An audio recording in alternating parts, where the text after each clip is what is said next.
Hash the night, I let their perfect launch fail without me. In my first life, I saved my husband's company from a disaster that should have ended his career, and he thanked me by standing beside the woman who destroyed mine. That was why, when I opened my eyes and saw September 6, 2024 glowing on the bedside clock, I did not scream, cry, or ask whether I had gone insane. I simply reached for my phone, opened my work calendar, and canceled the emergency support shift I already knew I would be begged to take the following night.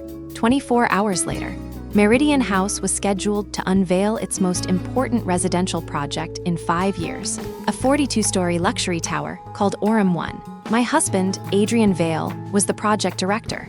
His oldest friend, Evelyn Hart, was the public face of the launch, and I, Claire Morgan, was the senior digital forensics specialist who, in my previous life, had stayed awake for 19 hours to rescue them when their entire investor presentation, reservation platform, internal document system, and media archive were compromised less than 2 hours before the launch. I had restored the data.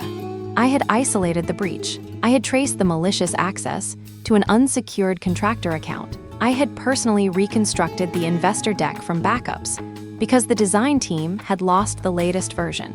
I had saved the launch, saved Meridian House from public humiliation, saved Adrian from being blamed for a security failure on his own project, and saved Evelyn from explaining why she had ignored 3 separate security warnings about the external marketing agency she insisted on using. 3 days later, Evelyn posted a video saying I had abused my access to spy on her private messages because I was jealous of her relationship with my husband.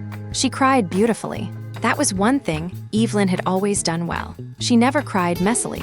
Her eyes turned pink, her lashes became damp, but her nose somehow stayed perfect, and her voice trembled at exactly the right moments. She said she had trusted me because I was Adrian's wife, and because I worked in digital forensics. But during the emergency, I had accessed folders containing personal photographs and private correspondence that had nothing to do with the cyber attack. She said she felt violated. She never directly accused me of leaking anything. She did not have to. She simply added that several anonymous accounts had begun circulating screenshots of messages between her and Adrian shortly after I completed the forensic review.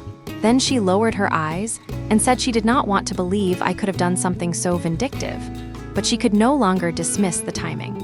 Millions of strangers did the rest for her. They decided that I had used professional access to punish my husband's beautiful childhood friend. They called me a stalker, a jealous wife, a cybercriminal wearing a corporate badge. Meridian suspended me pending investigation because Meridian House was one of our firm's largest clients, and the allegation involved unauthorized access to client systems. Adrian told me not to make things worse by fighting Evelyn publicly. He said she was frightened and confused. He said if I had nothing to hide, the investigation would clear me. It did not. By the time our internal review established that the screenshots had never passed through my workstation, no one cared about that detail. Evelyn had already produced a second video showing a screen recording of a folder I had opened during the breach response. The folder contained her name. That was enough for the internet. No one wanted to hear that the folder was on a compromised shared drive, that its metadata had matched indicators of intrusion, or that opening, it had been part of the approved forensic scope. They saw my cursor. They saw her name. They saw a wife and another woman. The story wrote itself. My firm terminated me for reputational risk and alleged procedural failures. My certification board opened an ethics review. My father, who had spent 30 years telling everyone his daughter worked in cybersecurity for banks and major corporations, stopped answering my calls after one of his golfing friends sent him Evelyn's video. My mother told me I should apologize whether I had done it or not, because sometimes preserving a family mattered more than proving a point. Adrian moved into a service department while he decided what to do about our marriage. He told me he needed distance from the drama. I later discovered the service department was 3 blocks from Evelyn's building. 6 months after losing my job, I was working overnight technical support for a warehouse software vendor under a temporary contract. The salary was less than half what I had earned. My professional appeal was still unresolved. Adrian had filed for divorce. Evelyn's career had exploded because the scandal made her famous. Her follower count crossed 2 million. She signed a brand deal for a documentary series about women surviving digital abuse. One rainy February morning, after another night shift, I fell asleep on a bus and never made it home. A delivery truck crossed the center line on an icy bridge. I remembered the sound of metal folding. I remembered glass breaking. I remembered thinking, with strange clarity, that Adrian would probably hear about my death from someone else because he had blocked my number. Then there was darkness. When light returned, I was lying in our old bedroom with the air conditioner humming and Adrian asleep beside me. For several seconds, I listened to him breathe. He looked younger than he had at the end of our marriage, because technically he was. 34 years old, dark hair falling over his forehead, one hand beneath the pillow, wedding ring still on his finger. There had been a time when waking beside him made me feel safe. In that moment, I felt as though I were sharing a bed with evidence from a closed case. I picked up my phone. September 6, 2024. Friday. The Orem 1 launch was tomorrow evening. The breach would begin at approximately 5:18 p.m. Tomorrow, at 5:32, Evelyn would call Adrian. At 5:40, Adrian would call me even though I was officially off duty. At 6:03, I would agree to connect remotely. At 6:27, I would realize their shared marketing drive had been encrypted. At 7:11, I would discover the compromised contractor credentials. At 8:46, I would enter Meridian House headquarters because Adrian would say the board was panicking and they needed someone physically present. By midnight, I would have rescued almost everything. And by the following Tuesday, Evelyn would begin destroying me. I got out of bed quietly. My legs almost failed when my feet touched the floor. Not because I was weak, but because in my last memory, those legs had been trapped beneath a bent bus seat, while freezing rain came through a shattered window. I stood there for a long time, pressing my toes into the rug. Warm, dry, alive. I walked to the bathroom and stared at my reflection.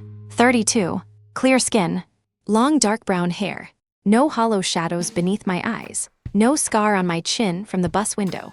I lifted my hands. These hands had once rebuilt corrupted timelines from fragmented logs, recovered deleted financial records, traced insider theft across 6 countries, and testified before arbitration panels without shaking. Then one beautiful woman had pointed a camera at herself and made those same hands look dirty. I turned on the tap and washed my face. I did not feel rage. Rage had burned itself out during the months after my dismissal. What remained was colder and more useful. Knowledge.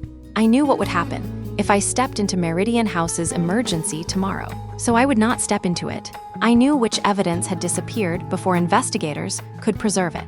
So this time, I would preserve what belonged to me before anyone knew they needed to hide it. I knew which conversations Adrian would later claim he could not remember. So this time, I would stop having important conversations without records. And most importantly, I knew the mistake I had made in my first life. I believed doing the right thing was enough. I believed competence protected competent people. I believed records spoke for themselves. They do not. Records sit quietly until someone preserves them, explains them, and places them where they cannot be erased. By 7 that morning, I was sitting at the dining table with my work laptop open. I did not connect to Meridian House. I did not access any client system. I opened only my employer's internal portal and reviewed my schedule. I was not assigned to Meridian that weekend. That mattered. In my first life, Adrian had called me privately and I had volunteered. My manager, Noah Grant, had approved the emergency work after I had already begun. That tiny procedural weakness later became Evelyn's favorite weapon. She called my early access unauthorized because the formal approval timestamp came 23 minutes after my first connection. It had been normal emergency practice. It had also been sloppy documentation. This time, I sent Noah a message stating that I would be unavailable for any unscheduled weekend incident response because I had a severe migraine and planned to disconnect from work systems after noon. Noah replied almost immediately that he hoped I felt better and that Priya Shah was already primary on call. I asked him to confirm that I should not connect to any client environment unless he issued a formal assignment. He sent back, correct. Rest. Priya has coverage. I stared at that sentence for several seconds. One small line. In my previous life, I would have considered it unnecessary bureaucracy. Now it looked beautiful. I saved the message according to company policy in my personal employment records folder, then logged out. Adrian wandered into the kitchen around 8, wearing gray lounge pants and looking half awake. He asked why I was up so early on my day off. I told him I had a migraine coming and wanted to finish a few things before resting. He frowned and asked whether I had taken anything. The question almost made me laugh. In my previous life, after the breach began, I had told him twice that I had a migraine. He had answered that he understood, but Evelyn was panicking, as though her panic had greater medical importance than my pain. I told him I would be fine. He poured coffee, opened the refrigerator, and complained that we were out of oat milk. I looked at him and remembered months when I had measured every word around him, trying to understand why he believed Evelyn's fear more readily than my evidence. Now the answer seemed simple. Adrian preferred emotional emergencies he could solve over truths that required him to choose. Evelyn had mastered that preference before I ever met him. They had grown up on the same street. Their fathers had worked together. Adrian taught her to ride a bicycle when they were 8. Evelyn attended his graduation. Adrian drove 6 hours to help her move after university. They dated briefly in their 20s, then insisted they had discovered they were better as friends. When I met him, he described her as practically family. That phrase should have warned me. Practically family meant she received all the privileges of intimacy while remaining exempt from the boundaries that came with it. She could call him at midnight because she was anxious. She could ask him to review contracts because she trusted his judgment. She could invite him to dinner because she had cooked too much. If I objected, I was suspicious. If I remained quiet, I was mature. I had spent 4 years earning the title of understanding wife, while Evelyn enjoyed the benefits of never having to understand anything herself. Adrian glanced at my laptop and asked whether I could look at something for Orem one later. I told him no. He blinked. I rarely said no that quickly. He said it was nothing major, just a strange permissions problem on one of their shared folders. There it was, the first setup. In my previous life, I had leaned over his shoulder that morning and told him the permission structure looked messy. I had warned him that the external marketing agency had too many shared credentials. He had said Evelyn's team would clean it after the launch. Later, when investigators asked when I first became aware of the environment, that casual glance became another accusation. Evelyn said I had been monitoring their system before the incident. This time I kept my hands around my tea and told Adrian that if there was a work problem, his company should contact its authorized IT provider. He laughed as though I were joking. I did not laugh back. He asked whether I was angry with him. I said my head hurt, and I did not want to blur work boundaries. That phrase made him pause. Work boundaries. It sounded formal in our kitchen. Good. I wanted formal. I wanted every door between my marriage and my profession to have hinges, locks, and timestamps. He shrugged and said he would ask Evelyn's agency. Before leaving for work, he kissed the top of my head. I felt nothing. At 10, I drove to a private document storage facility across town. I rented a small digital vault service that allowed encrypted uploads with independent timestamping. I uploaded copies of my employment contract, current assignment roster, our company's incident response authorization procedure, and the confirmation from NOAA that Priya held weekend coverage. I was careful not to upload client data. I wanted proof, not another vulnerability. Then I booked a consultation for Monday with an employment attorney named Lena Ortiz. In my first life, I met Lena only after I had been suspended. By then, she told me the same thing 3 different ways. I had allowed too many informal decisions to remain informal. She could defend what existed. She could not invent documentation that should have existed earlier. This time, I intended to meet her before anyone accused me of anything. I spent the rest of Friday doing ordinary things. That may have been the strangest part of returning from death. I expected every hour to feel monumental, but survival was full of small choices. I bought peaches because I liked peaches, and Adrian usually said they spoiled too quickly. I replaced the expensive jasmine candle I had stopped buying after he called it wasteful. I ate lunch alone at a quiet Korean restaurant and ordered exactly what I wanted without calculating whether he would complain about garlic when I got home. I walked through a bookstore for nearly 2 hours. I bought a hardcover mystery novel and a fountain pen. None of it was revenge. That was why it felt so good. Revenge still revolved around other people. I was trying to learn how to revolve around myself. At 4:30, Evelyn posted a photograph from the Orem 1 lobby. She wore cream trousers and a pale blue blouse, one hand resting on a gold model of the tower. Her caption said tomorrow would be the biggest day of her professional life. Thousands of likes appeared within minutes. Adrian liked it. I watched the little heart appear beneath his name and felt only curiosity. In my previous life, that sight would have irritated me. Now I wondered how many disasters required years of preparation while looking effortless from the outside. Evelyn's did. The marketing agency she hired was called Bright Arc. Their founder, Miles Henson, had been a university acquaintance of hers. Bright Arc was cheap, fast, fashionable, and careless. 3 weeks before the launch, my firm had sent Meridian a risk advisory because Bright Arc staff were using shared cloud accounts without multi-factor authentication. Meridian's IT manager had asked Evelyn to move them to individual accounts. She pushed back because her contractors worked across time zones, and she said stricter controls would slow production. Adrian supported a temporary exception until after launch. That decision would become the real center of the breach. In my first life, no one online ever heard about it because the public conversation became about me. A jealous cybersecurity wife was more interesting than poor vendor governance. At 6, Adrian came home later than promised. He looked distracted. Halfway through dinner, he said Evelyn was stressed because some media assets were missing from the shared drive. I told him that sounded like a question for their IT team. He sighed and said I was being unusually cold. I asked what he wanted from me. He said only advice. I told him my advice was to stop using private relationships as technical support. His fork stopped halfway to his mouth. For a moment, I thought he would become angry. Instead, he asked whether something had happened at work. I said no, something had happened in my life. I had simply decided that being married to someone did not create an unlimited professional service agreement. He stared at me. I smiled and asked whether the fish needed more salt. He did not bring up Meridian again that night. Saturday morning arrived bright and humid. I woke at 6 without an alarm. For the first time since returning, my heart was racing.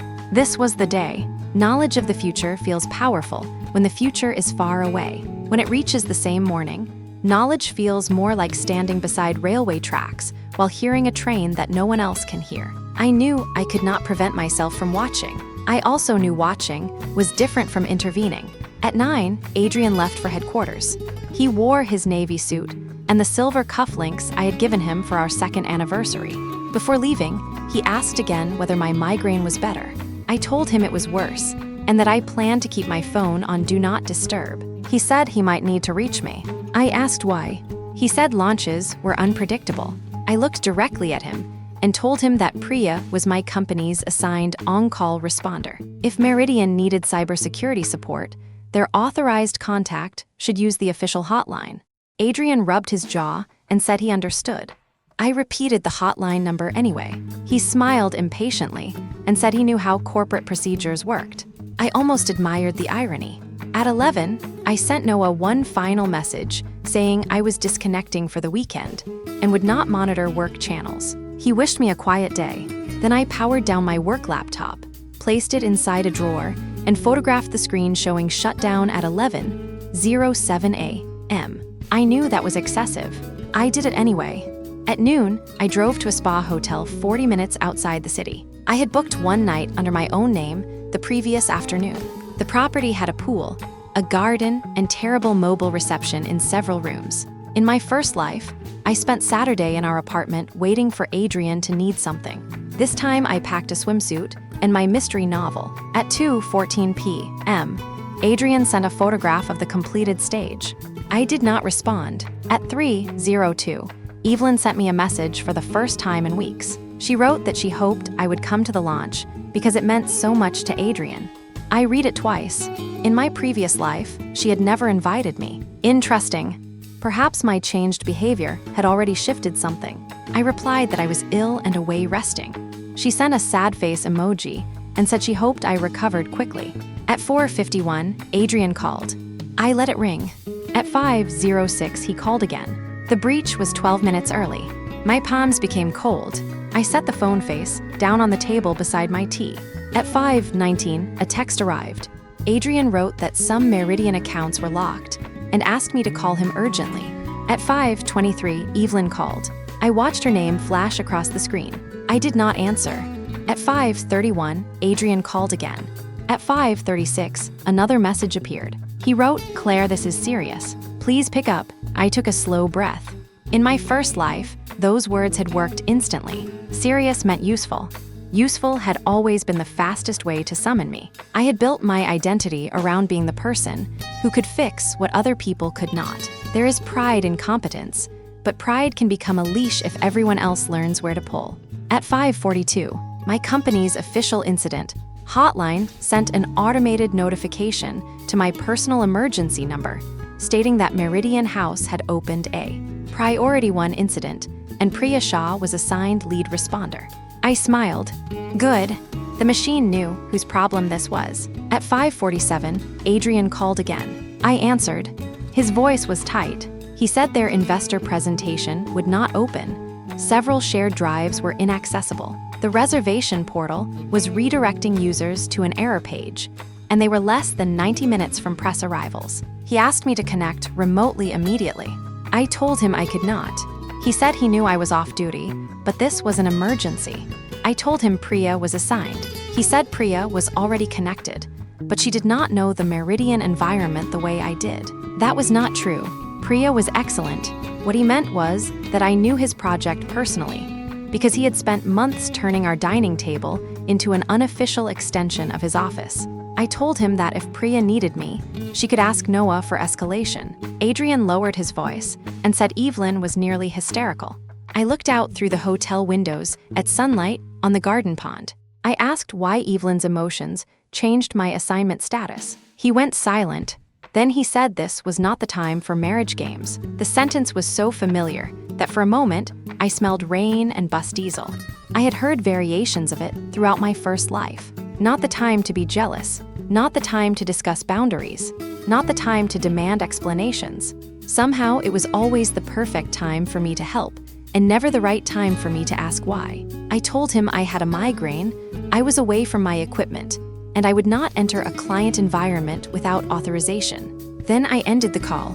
My hands shook afterward.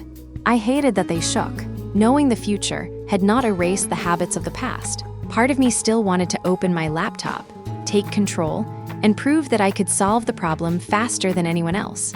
I walked into the bathroom and ran cold water over my wrists until the impulse passed. At 6:10, Priya messaged my personal number. She apologized for disturbing me and said she did not need me to connect, but she wanted to know whether Adrian had ever mentioned a Bright Arc administrator account called BA Creative Shared. I stared at the message. There it was, the compromised credential.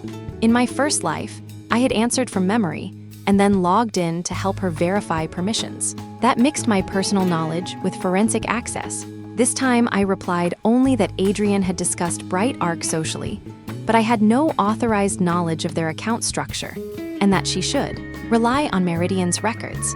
Priya sent back a thumbs up and said understood. I saved the exchange. At 6:30, the first public sign of trouble appeared. Meridian's reservation page went offline. At 6:41, Evelyn posted a story saying the launch livestream might start late because of an unexpected technical issue. At 7, Adrian called again. I ignored him. At 7:12, he sent, "They say backups exist, but restoration will take hours." I knew.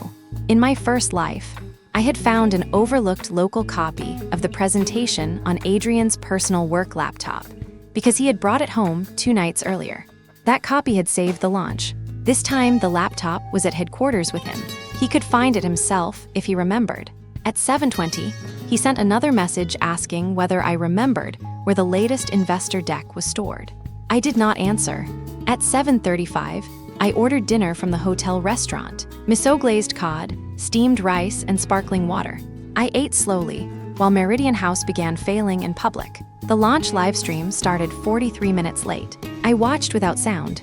The stage screens were blank, except for the company logo. Reporters sat beneath harsh lighting, while staff moved quickly behind them. Adrian appeared twice at the edge of the frame, speaking urgently into his phone. Evelyn finally walked on stage at 8:18 with a printed stack of notes in her hand. The sleek multimedia launch she had planned became a nervous speech beside a physical scale model. She handled it better than I expected. I had never thought she was incompetent. That would have made everything easier. Evelyn was intelligent, ambitious, socially gifted, and very good at making people want to protect her. Her flaw was that she believed consequences were things other people should absorb. At 8:47, the live stream cut out entirely. I closed my phone. I did not feel triumphant.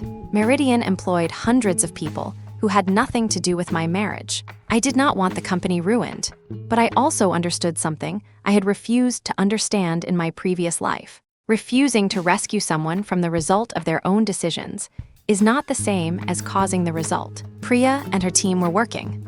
Meridian had backups. The project would survive. It simply would not be perfect. And perfection had been the gift they once extracted from me, and then used as proof that I had been too involved. Around 10, Adrian stopped calling. At 11:26, Priya sent me a short message saying the immediate threat was contained and no assistance was needed. I congratulated her. She replied that the vendor account situation was a mess and added a tired emoji. I slept better that night than I had in months before my death. Sunday morning, I found 26 missed calls, mostly from Adrian. He had also sent a final message at 2:13 a.m., saying he could not believe I had abandoned him during the most important night of his career. I read that sentence while sitting on a hotel balcony with coffee. Abandoned. It was such a useful word. People often used it when they expected access to you and discovered you had a door. I checked the news. Orem 1 had not collapsed. Meridian's launch was described as chaotic, technically troubled, and underwhelming. The reservation portal was restored overnight. No customer financial data appeared to have been stolen. The investor deck had eventually been reconstructed from version history, but too late for the main presentation. The world had not ended. Adrian's career had not ended. Evelyn's career had not ended. They had simply experienced an unpleasant evening without me sacrificing myself to make it disappear. I checked out at 11 and drove home. Adrian was asleep on the sofa in yesterday's shirt. Empty coffee cups covered the table. His laptop bag lay open on the floor. I stepped around it and carried my suitcase to the bedroom. He woke 20 minutes later. His first question was where I had been. I told him the spa hotel. He stared at me as though I had said another country. He asked why I had gone there when he had needed me. I reminded him that I had told him I was ill and resting away from home. He said he thought I meant somewhere nearby. I asked what difference the distance made if I was not on call. His face tightened. He told me the launch had been a disaster. I said I had seen some of it. He asked whether I understood that Meridian might lose investors because of what happened. I said yes. He asked why I sounded so calm. I looked at him for a long time. Then I said, because it was not my incident. He actually laughed, but there was no humor in it. He said, my project was falling apart and you're my wife. I asked whether being his wife made me Meridian House's unpaid emergency engineer. He said that was unfair. I asked what would have been fair. Should I have violated my company's assignment policy? Because his preferred marketing vendor ignored security controls. His eyes sharpened. He asked how I knew the vendor was involved. I told him Meridian had received risk warnings weeks earlier, and he had discussed them at home. Nothing confidential, nothing obtained from the incident. I saw the moment he became careful. That mattered. Adrian was suddenly aware that technical questions had legal edges. He said Bright Arc had only been one possibility. I shrugged. He asked why I was behaving like a stranger. I almost told him because I had died, knowing exactly what kind of husband he became under pressure. Instead, I said I was tired of our marriage, depending on my usefulness. His expression changed. For a second, he looked genuinely wounded. In my first life, that expression could make me apologize before I even knew what I had done. This time, I let the silence sit between us. Finally, he said he needed a shower. I told him there were clean towels in the cabinet. He walked away. Monday morning, I met Lena Ortiz. Her office was on the 12th floor of an old downtown building, with narrow windows and terrible coffee. She listened while I explained that I worked in digital forensics, that my husband's company was a major client of my employer, that his close personal friend worked on the project, and that I wanted to protect myself from any future allegation that my marriage influenced my professional access. I did not tell her about my first life. I did not need to. She said the safest approach was simple. Disclose the personal relationship formally to my employer. Request written recusal from Meridian House matters involving Adrian or Evelyn, and preserve all relevant communications without accessing anything beyond my authorization. I asked whether disclosure could damage my standing. She said perhaps slightly, but undisclosed conflicts damaged people more. That sentence felt like another door locking. From her office, I sent Noah a formal conflict disclosure. I stated that Adrian Vale, my spouse, was Meridian House's project director for Orem 1, and that Evelyn Hart, a personal friend of his with whom I had social contact, was involved in the project's marketing. I requested removal from Meridian Matters to avoid any actual or perceived conflict. Noah called within 15 minutes. He sounded surprised. He said everyone knew Adrian worked for Meridian. I told him knowing socially was different from documenting professionally. He agreed. By noon, compliance confirmed that I was recused from all Meridian House engagements until further notice. That email became the most valuable document I owned. In my previous life, Evelyn's accusations succeeded because she painted my access as personal. This time, there would be a formal wall between me and everything she touched. The consequences began that afternoon. Meridian's internal review found that Bright Arc's shared administrator account had been used from an overseas IP address after credentials were captured through a phishing page. The account had excessive permissions. It also lacked multi-factor authentication. None of that was surprising. What surprised Adrian was that Meridian's board wanted to know who had approved the exception. He came home at 7 with his tie loosened and asked whether I remembered him ever showing me a security waiver. I said I remembered no formal document. He rubbed his forehead and said Evelyn claimed IT had approved the shared account verbally. I asked whether they had. He said IT denied it. I almost smiled. In my first life, I had rescued the launch so efficiently that the post-incident review focused on containment instead of governance. The weak account was fixed, everyone received a stern memo, and the story ended internally. Because this launch had failed publicly, the board wanted names. Absence was revealing things competence had once hidden. Tuesday morning, Evelyn called me. I considered ignoring her, then answered because I wanted to know what version of herself she was preparing. Her voice was soft. She said she hoped I felt better. I thanked her. She said Saturday had been awful, and Adrian had been under enormous pressure. I said I could imagine. She paused, waiting for more sympathy. When none came, she said she was worried he felt I had not supported him. I asked whether she had called to discuss my marriage. She laughed lightly and said of course not. She only thought perhaps I did not understand how serious the incident had been. I told her I understood perfectly. She then asked the question I had been expecting. She wanted to know whether my company had discovered who caused the breach. I said I was recused from Meridian and had no access to the investigation. Silence. Then she asked what I meant by recused. I told her I had formally disclosed my personal connections and requested removal to avoid conflicts. The silence became longer. She said that sounded extreme. I replied that clear boundaries protected everyone. Her voice changed by half a degree. Still sweet, slightly tighter. She said, of course. I just hope Adrian doesn't think you're distancing yourself from him professionally because you're upset with me. There it was. She had not accused me of jealousy. She had simply placed the word nearby and waited for me to pick it up. I did not. I told her Adrian was capable of understanding professional ethics. Then I wished her a good afternoon and ended the call. 10 minutes later, I wrote a factual note of the conversation for Lena and saved it. I did not record the call because our jurisdiction required consent under circumstances Lena had explained. I did not need tricks. I needed discipline.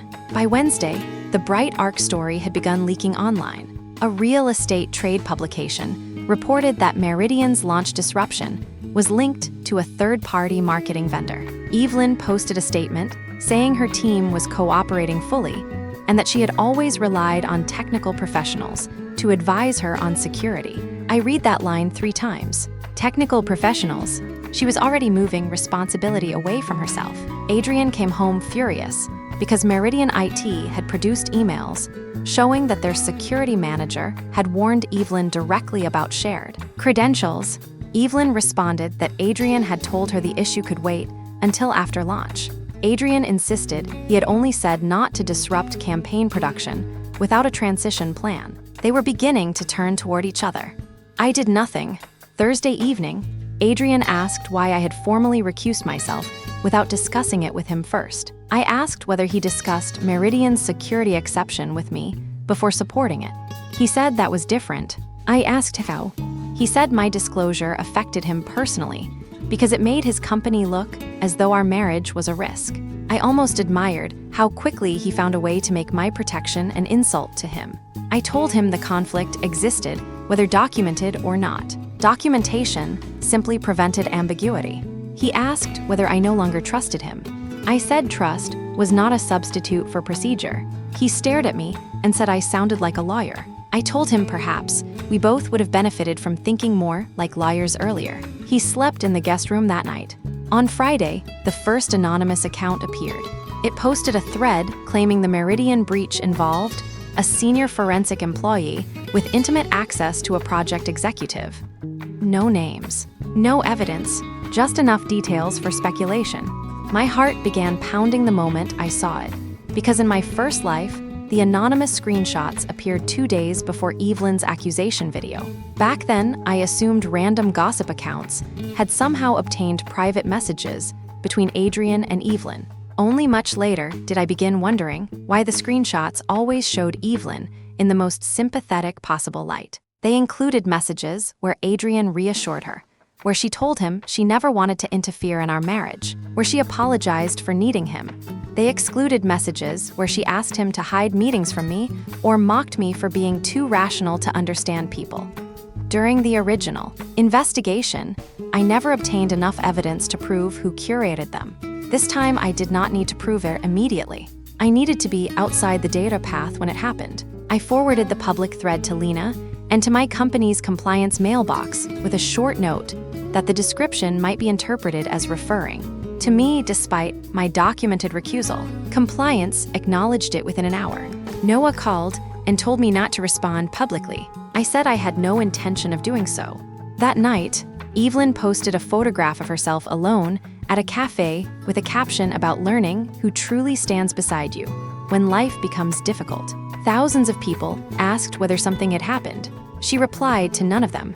Saturday morning, Adrian's phone buzzed continuously on the kitchen counter while he showered. I did not touch it. In my previous life, Evelyn later implied I had invaded their messages. I would not even turn his phone face down.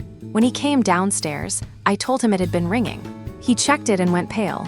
Meridian's communications director had called an emergency meeting because a second anonymous post claimed the breach had been preceded by marital conflict involving a cybersecurity professional. Adrian asked whether I had posted anything. The question was quiet. That made it worse. I looked at him. He immediately said he did not mean he believed it. I asked why he had asked. He said because almost no one knew we had argued about Evelyn and Meridian. I told him that was false. Evelyn knew. His mother knew because he had complained to her. His colleague Marcus knew because Adrian had discussed our marriage over drinks. Perhaps half his office knew. Adrian said none of them would do this. I asked whether I would. He did not answer quickly enough.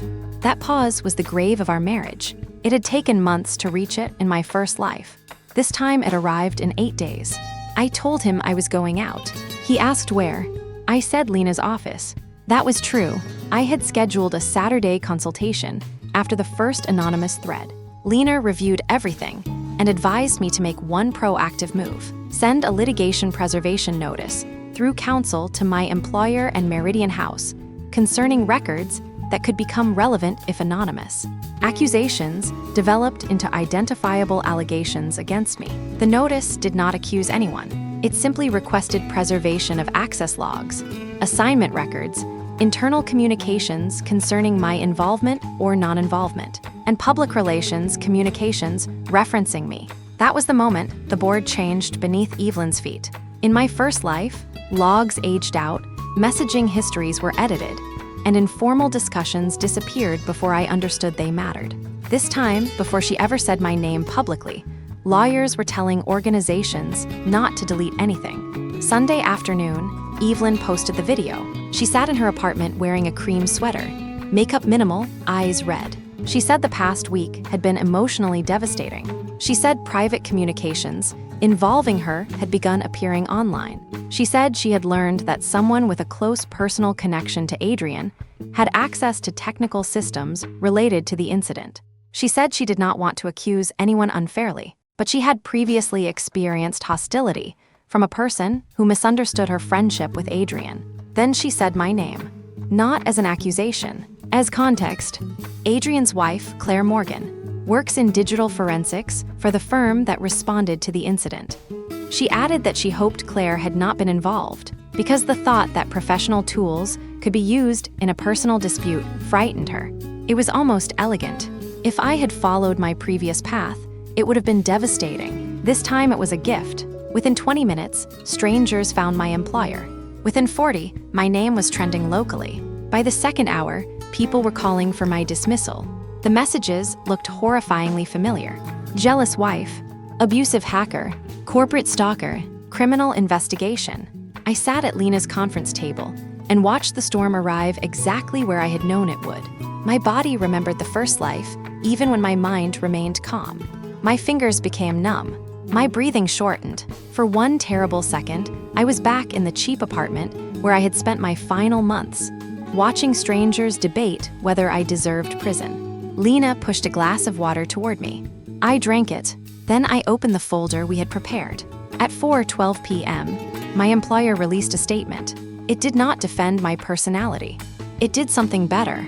It stated that I had not been assigned to the Meridian incident, had not accessed Meridian systems during or after the breach, and had formally recused myself from the account before the public allegations emerged. The company added that access records were preserved and independently reviewable. The internet paused. Not stopped, paused. Evelyn's supporters immediately said corporations protected employees. Others asked why I had recused myself before anyone accused me. That question spread quickly. At 4:37, Meridian House issued its own statement confirming that the breach response had been led by other named personnel, and that its preliminary logs showed no access by me. Adrian called 6 times. I did not answer. At 5, Lena sent Evelyn's attorney a demand to preserve all communications, drafts, source files, account credentials, and metadata related to her video and the anonymous posts. We also demanded retraction of any implication that I had accessed Meridian systems or leaked private communications. At 5:28, Evelyn removed the video. That was another mistake. Screenshots of the deletion spread faster than the original accusation. By 6, a technology journalist named Owen Park posted a careful timeline. He noted that my conflict disclosure preceded the anonymous rumors. He noted that I was not part of the incident response team. He noted that the leaked screenshots were not forensic exports at all. They appeared to be ordinary screen captures from a phone.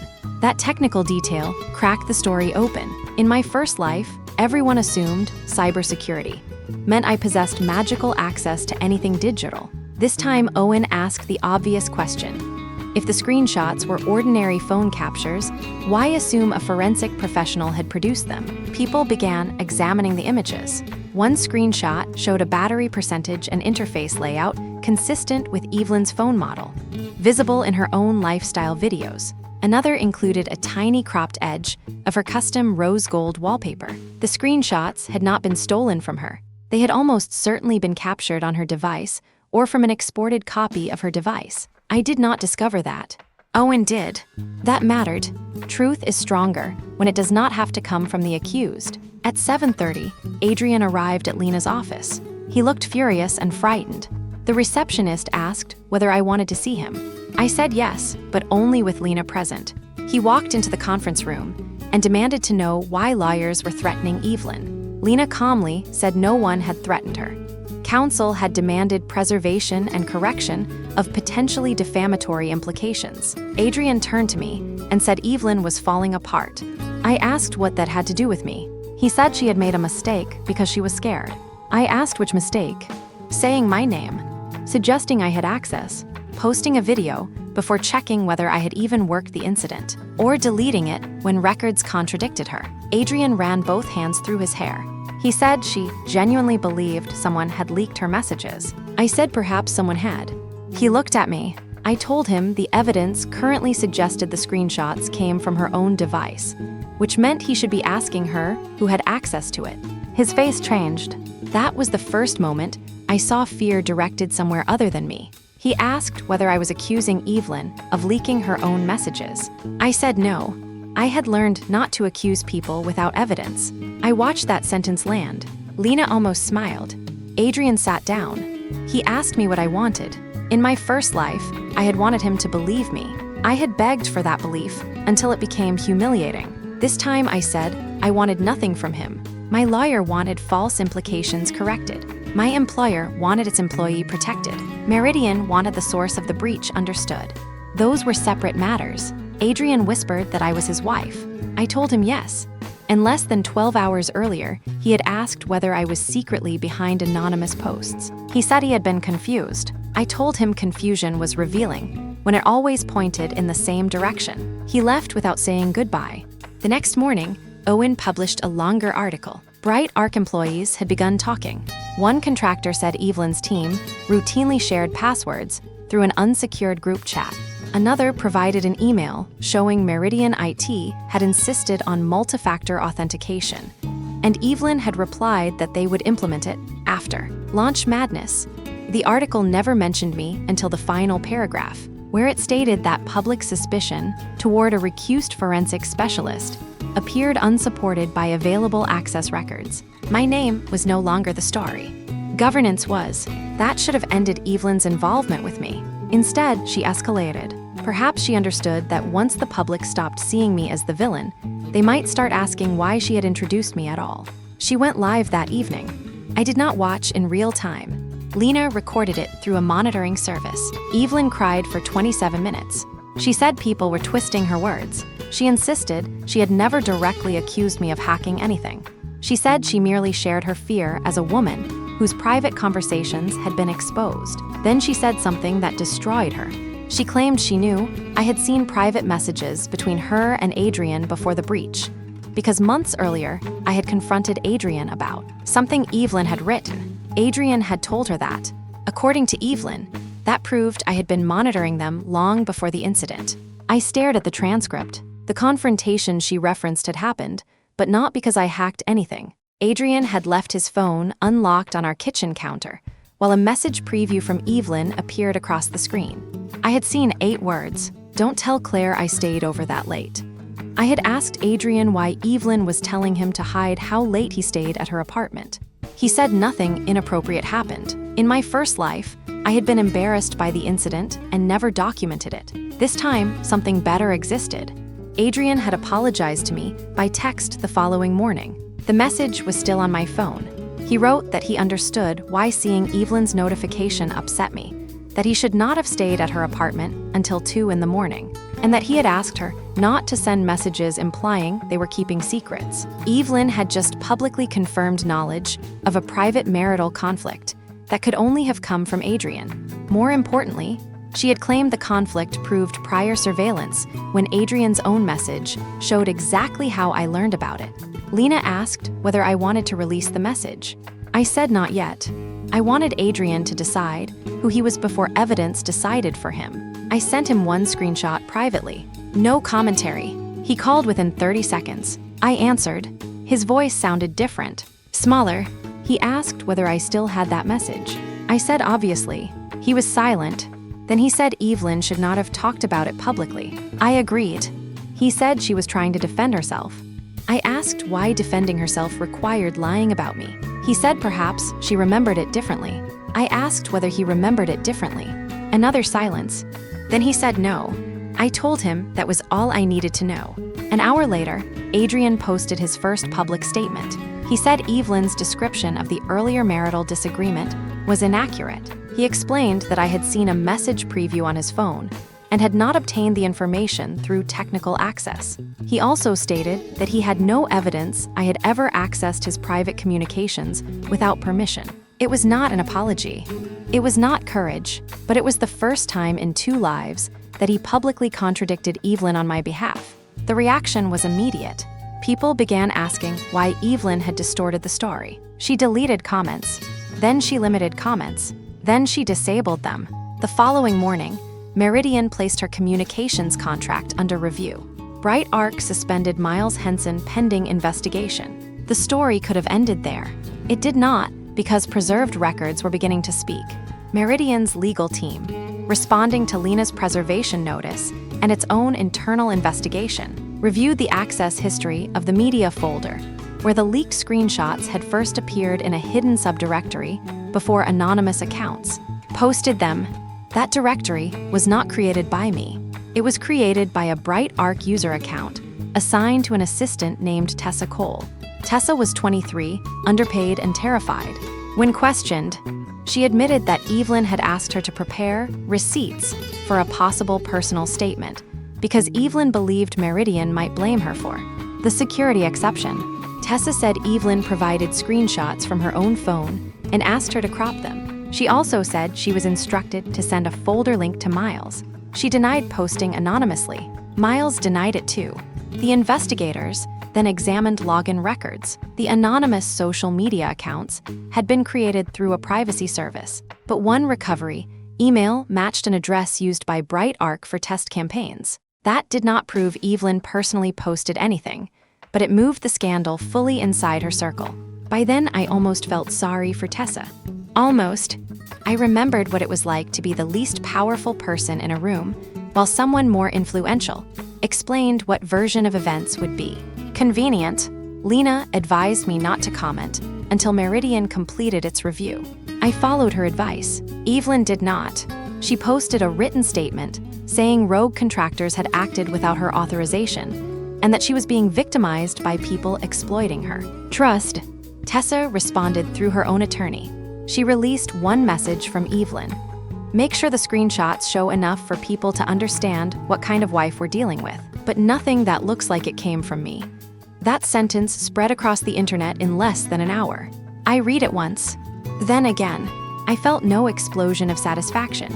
I felt a long pressure inside my chest finally loosen. In my first life, I had spent months asking why the screenshots were curated so perfectly. Now I knew. Evelyn had not merely taken advantage of a rumor. She had built the frame. She expected public suspicion to fall on me because my job made the accusation plausible. The breach had given her an opportunity, but the motive was older. She wanted to control the story around herself and Adrian. If the public learned they had been emotionally entangled for years, she wanted me to look like the unstable obstacle. The cyber attack was simply the match she found near the gasoline. Adrian came home that night carrying no briefcase. Meridian had placed him on administrative leave while reviewing his role in approving Bright Arc exceptions. He stood in our living room and looked as though he had aged 5 years and 10 days. He asked whether I knew about Tessa's message before it went public. I said Lena had been informed that evidence existed, but I had not known the exact wording. He sat on the sofa. For several minutes, neither of us spoke. Then he said he was sorry. I asked for what? He said for doubting me. I waited. He said for allowing Evelyn to blur boundaries. I waited again. He finally said, for making me responsible for fixing problems he helped create. That was closer. He looked at his hands and said he kept thinking about Saturday night, about how angry he had been that I would not connect. He admitted that if I had connected, Evelyn's accusation would have looked believable even if false. I told him yes. He flinched. He asked whether that was why I had refused. I told him I had refused because I should never have been asked. That answer was true even if incomplete. He asked whether I still loved him. I looked around the apartment we had chosen together. The blue ceramic bowl from our honeymoon. The bookshelves he assembled crookedly and refused to fix because he said imperfection gave them character. The photograph from our wedding, where he looked at me as though I were the only person in the room. I had loved him. That was not the question anymore. Love can be real and still be insufficient. I told him I did not know whether the person who loved him had survived what our marriage became. He started crying. Adrian rarely cried. In my first life, seeing that would have broken me open. This time I sat across from him and felt grief, but grief was not surrender. He asked whether there was someone else. I almost laughed. It was such a conventional explanation. I told him there was no one else. There was simply finally me. I moved into the guest room that night. 2 days later, Evelyn's contract with Meridian House was terminated. Bright Arc lost the account. Miles resigned. Tessa cooperated with investigators and was not charged with wrongdoing, though she left the agency. Meridian issued a formal statement, acknowledging that its vendor control failures contributed to the breach. Adrian's administrative review found that he had supported delaying security changes, but he had not knowingly approved the insecure shared account itself. He received a serious reprimand and was removed from Orem 1. His career survived, but the effortless upward path he had expected did not. Evelyn's public career collapsed much faster. Brands suspended partnerships. Her follower count fell by hundreds of thousands. The documentary series about digital abuse disappeared from her biography. The irony was almost too precise, but I had not created it. She had built a public identity around vulnerability, and then left written instructions for manufacturing suspicion against another woman. People forgive mistakes. They are less forgiving when the mistake reveals the machinery behind the performance. My employer's ethics office closed its review of me without adverse findings. The certification board, which had never formally opened a case this time because the access logs cleared me early, sent a routine notice confirming no action was required. Noah asked whether I wanted to return to Meridian assignments after the conflict subsided. I said no. He laughed and told me he could not blame me. Priya invited me for coffee. She admitted that on the night of the breach, she had briefly resented me for being unavailable because she was terrified she would fail. Then she discovered something important. She did not fail. She handled it. The launch looked ugly, but the incident was contained without catastrophic data loss. She said my absence forced Meridian to face weaknesses that my presence might have hidden. I stirred my coffee and thought about how many relationships work the same way. Sometimes one capable person prevents an entire system from discovering how dysfunctional it is. When that person steps away, everyone calls the collapse abandonment. Perhaps it is simply exposure. Evelyn contacted me directly 3 weeks after her contract ended. Her message contained 6 paragraphs. She said she never intended for things to go so far. She said the anonymous posts were supposed to create enough pressure that Meridian would stop blaming her team for the breach. She said she had been terrified that Adrian would resent her if Orem 1 damaged his career. She said she knew I never liked how close they were and assumed I would understand why she believed I might expose their messages. Then she apologized. Not cleanly. People rarely apologize cleanly when they still need themselves to be the good person. Every apology contained an explanation. Every explanation contained a small piece of blame. She said we had both been hurt by Adrian's poor boundaries. That line almost impressed me. Even at the end, she wanted to turn us into 2 women equally damaged by 1 man, as though she had not instructed an assistant to prepare misleading screenshots about me. Lena drafted the response. We required a public correction, stating that Evelyn had no evidence I accessed, stole, or leaked her communications, that she had provided screenshots to members of her marketing team, and that insinuations about my professional misconduct were unfounded. We also required reimbursement of my legal expenses and a written non-disparagement agreement. Evelyn resisted for 4 days. On the 5th, her attorney accepted. Her correction video lasted 93 seconds. I watched it alone. No music, no soft lighting, no elegant pauses. She looked exhausted. She stated the facts. My name, her era, the screenshots, the absence of evidence against me. She apologized for contributing to false public speculation about my professional conduct. That was enough. I did not need tears. I needed a record. Afterward, I closed the video and opened the balcony door. Autumn air entered the apartment. For some reason, I remembered the final seconds on the bus in my previous life. I had thought death would be quiet. It was not. Metal screamed. People screamed. Someone's phone kept ringing beneath a seat. My last emotion had not been fear. It had been exhaustion. I had been so tired of defending myself that death felt like an end to paperwork. Now I stood in sunlight with legal documents on my desk and realized paperwork had helped save me. The difference was that this time I created the record before the story could be stolen. Adrian and I began marriage counseling, but not because I intended to save the marriage at any cost. I wanted to know whether there was anything left worth saving. For 6 weeks, he answered questions he had avoided for years. He admitted that he enjoyed being needed by Evelyn. He admitted he minimized her behavior because confronting her would have forced him to admit their friendship was not as innocent as he presented it. They had not slept together during our marriage. I believed that after seeing enough records to support it. But emotional fidelity is not measured only by beds. He had given her priority, secrecy, reassurance, time, and an expectation that when she panicked, he would come. He had trained both of us around that fact. I told him the worst thing he did in my first life was not choosing Evelyn. Of course, I could not say my first life, so I changed the sentence. I told him the worst thing he could do to a spouse was require proof of innocence after already granting another person the presumption of truth. He cried again. I did not. In November, I filed for divorce. Adrian did not fight it. His mother called me and said marriages survived worse things. I asked whether she would advise her son to remain married to someone he no longer trusted. She became quiet. Then she said Evelyn had always been like a daughter to their family. I told her that explained a great deal and ended the call.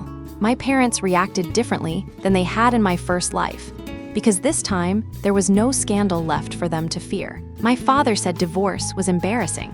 I told him being dead at 33 was more embarrassing. He thought I was making a joke. I let him think so. My mother asked whether I might regret leaving once Adrian changed. I told her change was good for him, whether or not I stayed to reward it. That sentence surprised even me. In my first life, I treated everyone's growth as a project assigned to me. Husband, parents, colleagues, clients. If someone misunderstood me, I explained better. If someone disappointed me, I became more patient. If someone needed help, I became more useful. Eventually, there was so little of me outside. What I provided that losing my career erased almost my entire identity. This time I wanted a life with rooms no one else had keys to. The divorce became final in February. The date was 2 days before the anniversary of my death. I spent that anniversary alone by choice. I took a train north to a small coastal town where winter made the sea look like hammered steel. I rented a room above a bakery, walked along the empty promenade, and bought a paper cup of coffee that was objectively terrible. I loved it. At exactly 8:17 a.m., the time the bus had crashed in my previous life, I stood beside the water. Nothing happened. No revelation. No supernatural sign. A gull screamed at a trash bin. An old man zipped his coat. A child in red boots tried to jump across a puddle and failed. I started laughing. I laughed until cold air hurt my lungs. I was alive. That was all. That was enormous. When I returned, Noah offered me a promotion to lead a new forensic readiness group. The role was less emergency response and more prevention, helping clients build systems that preserved evidence properly before crises occurred. I accepted. There was a private joke in that. My entire second life had become forensic readiness. Prepare before accusation. Separate access. Preserve records. Document conflicts. Build systems that do not depend on memory or goodwill. 6 months later, I gave a training session to a room of executives. I told them most investigations fail long before investigators arrive. They fail when people share credentials because it is convenient, when exceptions remain verbal because everyone trusts one another, when capable employees rescue broken processes so often that leadership never sees the breakage, and when organizations confuse reputation management with truth. I did not mention Evelyn. I did not mention Adrian. I did not mention dying. I did not need to. After the session, Priya joined me for dinner. She had been promoted too. Meridian eventually recovered from the Orem 1 disaster. The tower sold well despite the ugly launch. Adrian transferred to another division and, according to mutual friends, became almost obsessive about documenting approvals. That made me smile. Perhaps consequences had taught him what my explanations never could. Evelyn disappeared from public life for several months. Later, I heard she started working behind the scenes for a small events company. Her accounts remained mostly inactive. I never checked whether she was happy. That was another kind of freedom. In my first life, she occupied my mind until the end. I read every post, every comment, every article. I searched constantly for evidence that the world had finally realized I was innocent. It never happened before I died. In this life, I received the apology The legal correction, the access logs, the internal findings, the public reversal. And something stranger happened afterward. I stopped caring whether strangers remembered. Innocence is not a performance you owe the entire world forever. Some people continued believing Evelyn. Some said my employer fabricated logs. Some said Adrian's statement proved I controlled him. Some claimed the whole scandal was a publicity stunt. There will always be people who prefer a dramatic lie to a boring audit trail. I no longer needed to enter every room where my name was being discussed. I knew where I had been. My systems knew where I had been. My records knew where I had been. That was enough. A year after the Orem 1 launch, I moved into a smaller apartment with enormous windows. On my first morning there, I unpacked the blue ceramic bowl from my old marriage. I almost threw it away, then changed my mind. The bowl had done nothing wrong. I filled it with peaches. Sunlight crossed the kitchen counter. My phone buzzed with a calendar reminder for a client workshop, but I still had 40 minutes before I needed to leave. I made coffee. I sliced a peach over the sink because it was too ripe, and juice ran down my wrist. For a moment, the sweetness brought back that first morning after I returned, when I had stood in my old bathroom, touching my own hands because I could not believe they were warm. I thought about the woman I had been in the first life. I used to despise her. I thought she was pathetic for begging Adrian to believe her, foolish for helping people who later abandoned her, weak for allowing strangers to define her until she broke. I do not despise her anymore. She did not know what I know. She believed skill created safety. She believed marriage created loyalty. She believed truth created its own defense. She was wrong, but being wrong is not a moral failure. The second life did not make me smarter because I predicted every move. I did not predict everything. The breach occurred earlier than I remembered. Priya found some evidence differently. Owen noticed details I had missed. Tessa chose to cooperate when I had never known she existed in my first life. Adrian defended me publicly sooner than I expected. Evelyn made mistakes she had not needed to make before because my absence forced her to improvise. The future changed the moment I changed. What saved me was not perfect knowledge. It was refusing to repeat the same role. In my first life, every person around me knew exactly what Claire would do. Claire would answer. Claire would fix it. Claire would explain. Claire would forgive. Claire would stay late. Claire would protect the client. Claire would protect her husband. Claire would keep private humiliation private. Claire would wait for the investigation. Claire would assume evidence was safe. Claire would believe people who loved her would eventually choose the truth. In my second life, I became unpredictable in only one way. I began asking whether something was actually mine to carry. The Meridian breach was not mine. Evelyn's panic was not mine. Adrian's guilt was not mine. My parents' embarrassment was not mine. The internet's appetite was not mine. My professional boundaries, my records, my choices, my future, those were mine. Once I understood that difference, everything else became simpler. People sometimes imagine revenge as a dramatic act, a confrontation, a secret exposed at a banquet, a villain begging while the victim stands above them. Mine was quieter. My revenge was an unavailable status on a Saturday afternoon. It was an email confirming someone else was on call. It was a conflict disclosure, filed before anyone could call it an excuse. It was a lawyer asking organizations not to delete records. It was refusing to touch a system that someone later wanted to claim I had abused. It was letting professionals do the jobs they were assigned to do, even if the result was less perfect than the miracle everyone expected from me. It was allowing Adrian to experience the weight of a problem without immediately putting my shoulder beneath it. It was allowing Evelyn to speak until her own contradictions became visible. It was giving the truth somewhere to live before the lie arrived. That was the lesson death had purchased for me at an obscene price. Never rely on being understood when you can be documented. Never confuse being needed with being loved. Never let your competence become someone else's permission to be careless. And never believe stepping away from a disaster makes you responsible for the people who chose to walk into it. That morning in my new apartment, I finished my peach, rinsed the juice from my hands, picked up my laptop bag, and checked the stove before leaving. I still checked things carefully now. Doors, backups, permissions, gas valves whenever I stayed somewhere unfamiliar. Death leaves habits behind. At the elevator, my phone vibrated.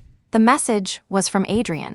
We spoke occasionally, mostly about paperwork that no longer existed. This one contained a photograph of Orem 1 at sunrise. The building had finally reached full occupancy. He wrote that he had passed it on his way to work and thought I might appreciate knowing the project survived. I looked at the photograph. Glass walls reflected a pale pink sky. For a few seconds, I remembered the launch night that once determined everything. In one life, I saved it and lost myself. In another, I let it fail and discovered that failure was not the end of the world. Buildings survive bad launches. Companies survive public embarrassment. Careers survive reprimands.